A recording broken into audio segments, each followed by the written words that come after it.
बुखार क्यों आता है? ये कोई साधारण परंपरा नहीं है। इसके पीछे माधवदास नाम के एक परम भक्त की ऐसी दर्दनाक और रुला देने वाली कहानी छुपी है, जिसे जानकर आपकी आंखों से आंसू छलक पड़ेंगे।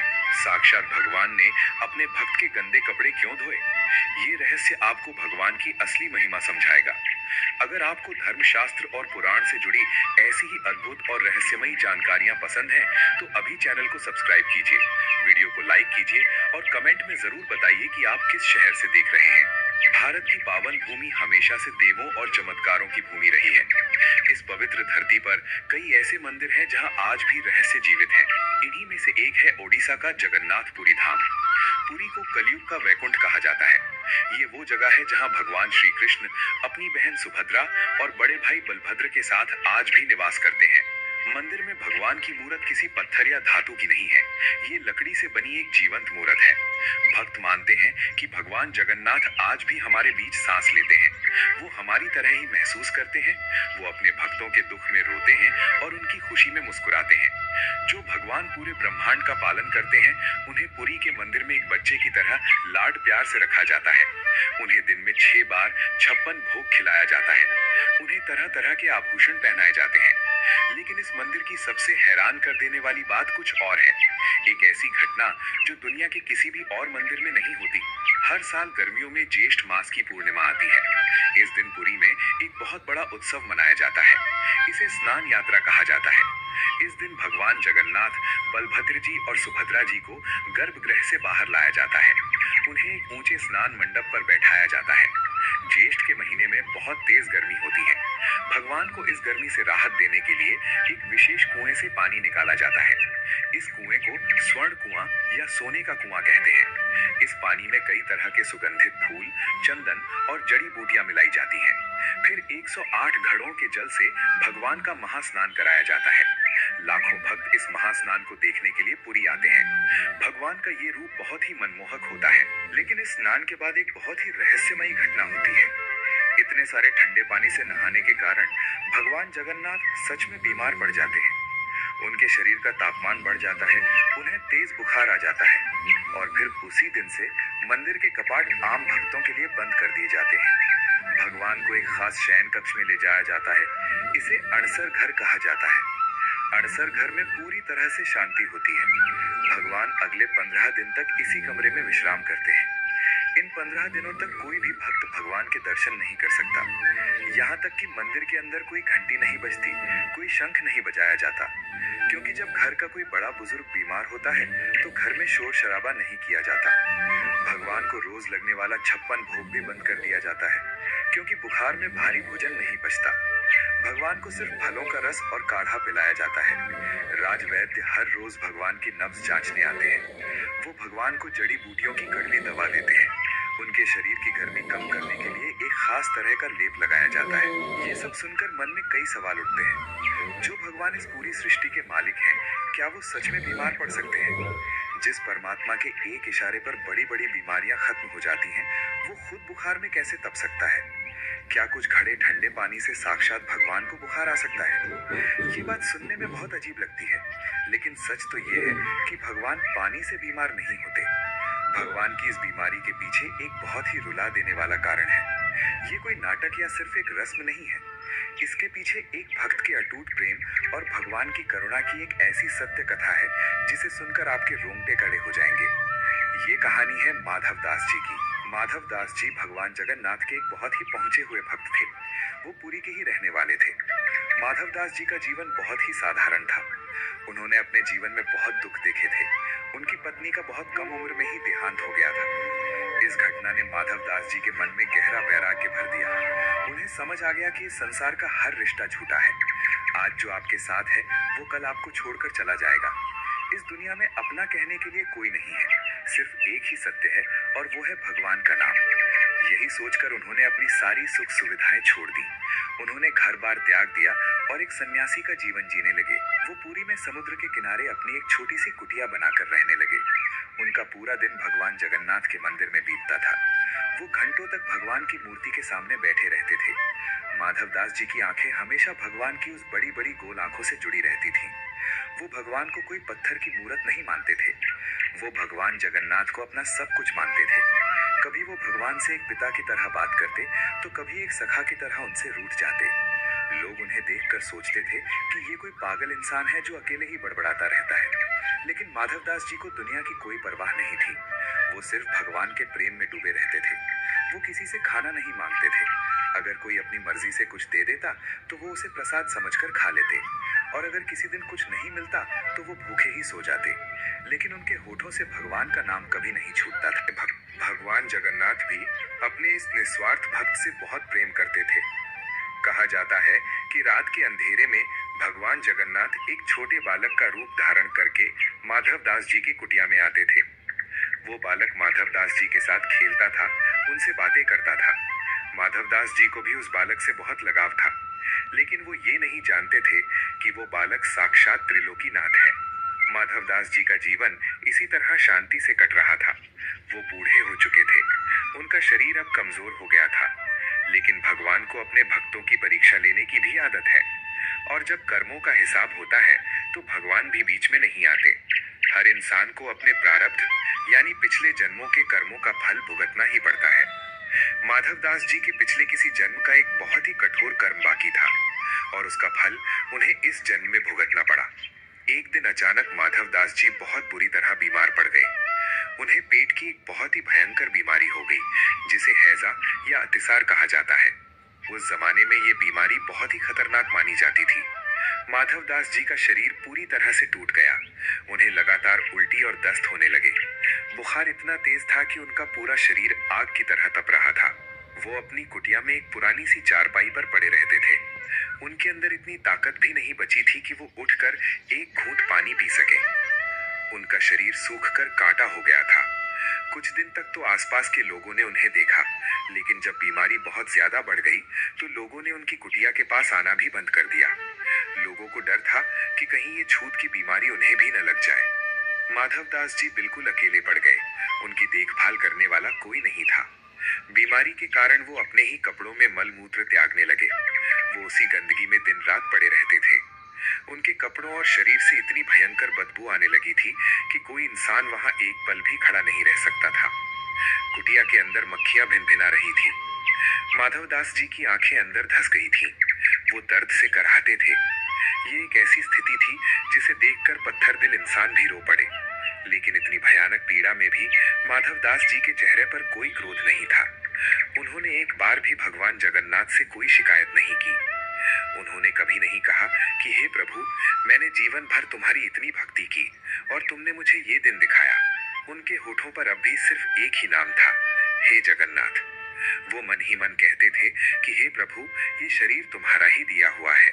तुमने अगर मुझे ये दुख दिया है, तो इसमें भी मेरी कोई भलाई ही होगी।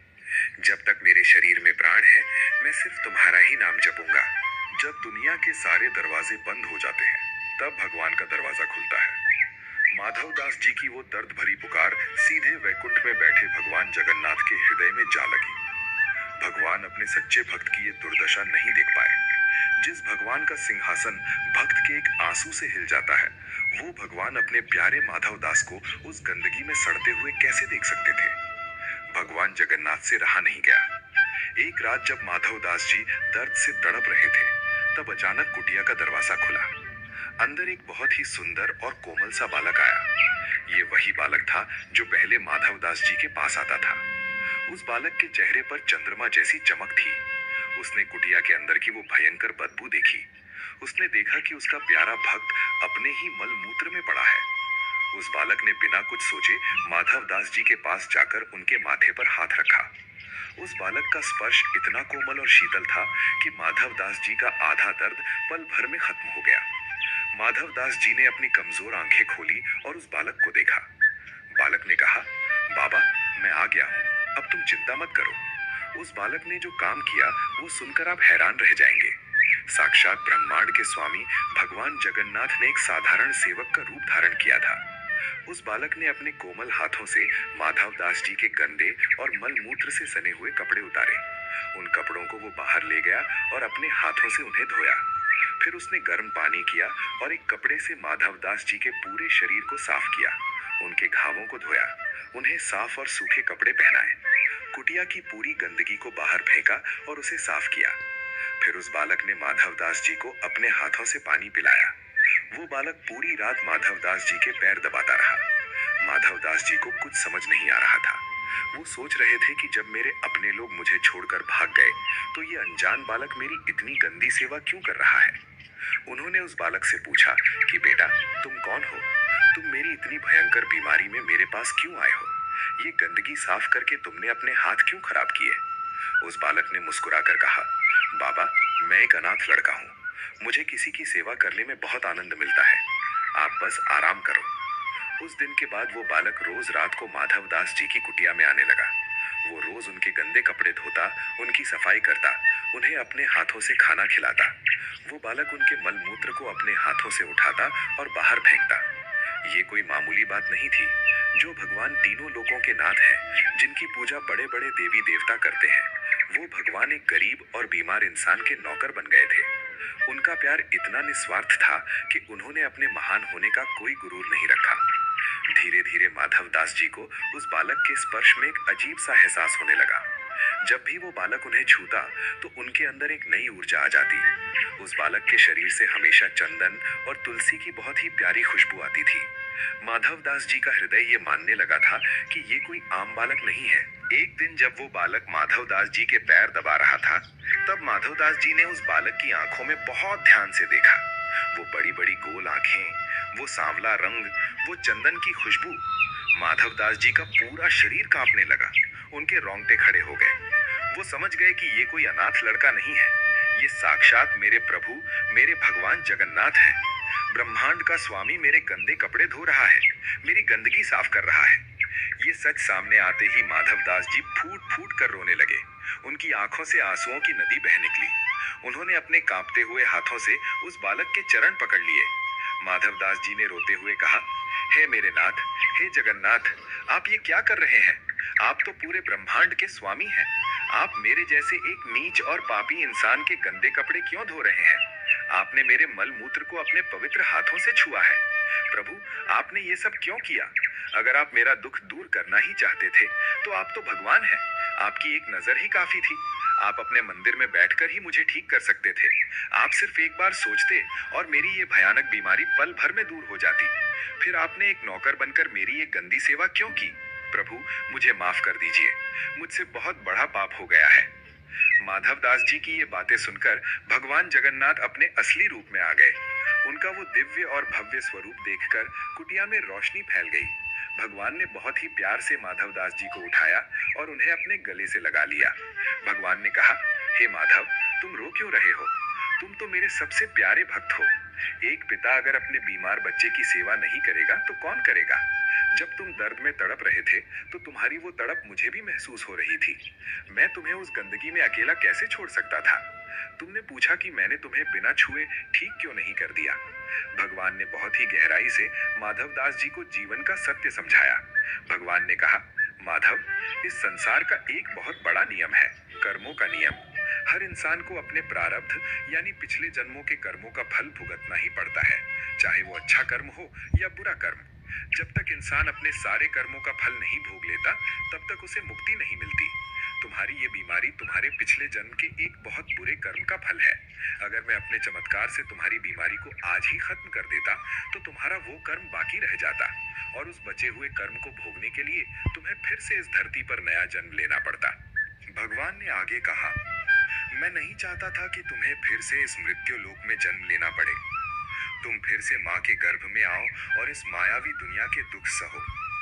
मैं चाहता था कि तुम इसी जन्म में अपने सारे कर्मों का हिसाब पूरा कर लो, ताकि इसके बाद तुम सीधा मेरे परम धाम आ सको और हमेशा के लिए जन्म मरण के चक्र से मुक्त हो जाओ। इसलिए तुम्हें ये बीमारी भोगनी ही थी। लेकिन जब मैंने तुम्हारा दर्द देखा, तो मुझसे रुका नहीं गया। इसलिए मैं एक सेवक बनकर तुम्हारी सेवा करने आ गया, ताकि तुम्हारा ये कठिन समय थोड़ा आसानी से कट जाए। ये सुनकर माधवदास जी निशब्द रह गए। उनके पास कहने के लिए कुछ नहीं था। भगवान ने अपने भक्त को मोक्ष देने के लिए इतना बड़ा काम किया था, लेकिन भगवान ने एक और बात कही। भगवान ने कहा, कि माधव, तुम्हारे पिछले जन्म के कर्म बहुत भारी थे। तुम्हारी इस बीमारी का समय अभी पूरा नहीं हुआ है। प्रारब्ध के अनुसार तुम्हें अभी 15 दिन और इस भयंकर बीमारी को सहना होगा। 15 दिन का कष्ट अभी बाकी है। ये सुनकर माधव दास जी घबरा गए। उनका शरीर पहले ही बहुत कमजोर हो चुका था। उन्होंने हाथ जोड़कर भगवान से कहा, प्रभु, अब मेरे अंदर बिल्कुल भी ताकत नहीं बची है। मैं 15 दिन तो क्या, एक दिन भी इस दर्द को और नहीं सह सकता। मेरा शरीर अब टूट चुका है। भक्त की ये पुकार सुनकर भगवान जगन्नाथ का हृदय पिघल गया। भगवान ने मुस्कुराते हुए कहा, माधव, तुम चिंता मत करो। तुम मेरे सच्चे भक्त हो।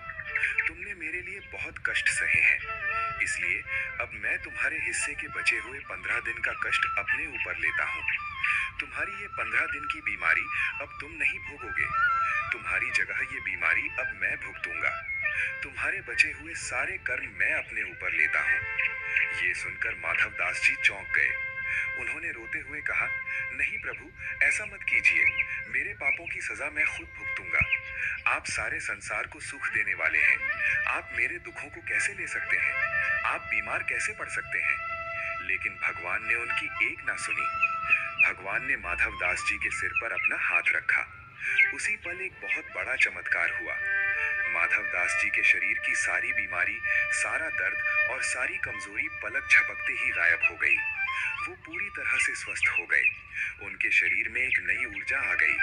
लेकिन दूसरी तरफ माधव दास जी के हिस्से की वो भयानक बीमारी साक्षात भगवान जगन्नाथ के शरीर में प्रवेश कर गई। भगवान का शरीर उसी समय तेज बुखार से तपने लगा। उनकी आंखें लाल हो गईं। भगवान ने माधव दास जी को आशीर्वाद दिया और वहां से अंतर ध्यान हो गए। भगवान जगन्नाथ वापस अपने मंदिर में लौट आए, लेकिन माधव दास जी की वो बीमारी अब भगवान के शरीर में फैल चुकी थी। भगवान को सच में बहुत तेज बुखार आ गया। उनके शरीर का तापमान इतना बढ़ गया कि मंदिर के पुजारियों को भी आंच महसूस होने लगी। मंदिर में हड़कंप मच गया। किसी को समझ नहीं आ रहा था कि भगवान को अचानक क्या हो गया। उसी रात भगवान ने मंदिर के मुख्य पुजारी को सपने में दर्शन दिए। भगवान ने बताया कि मैंने अपने परम भक्त माधव दास के प्रारब्ध कर्म अपने ऊपर ले लिए हैं। उसकी 15 दिन की बीमारी अब मुझे भोगनी है। इसलिए अगले 15 दिनों तक मेरे कपाट बंद कर दिए जाएं। मेरा इलाज उसी तरह किया जाए जैसे किसी इंसान का किया जाता है। उसी दिन से मंदिर में ये अद्भुत परंपरा शुरू हो गई और वो दिन ज्येष्ठ मास की पूर्णिमा का दिन था। इसलिए आज भी हर साल